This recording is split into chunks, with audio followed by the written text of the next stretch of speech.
नमस्ते। ये ककड़ी खीरा ये ले लेते हैं। कैसे देते हैं इसको? 30 रुपया। 30 रुपया।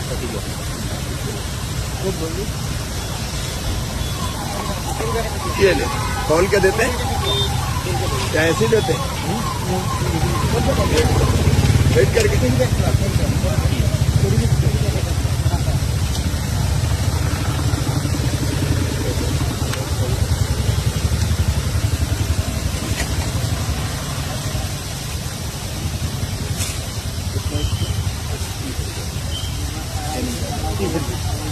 कितना लिया आपने?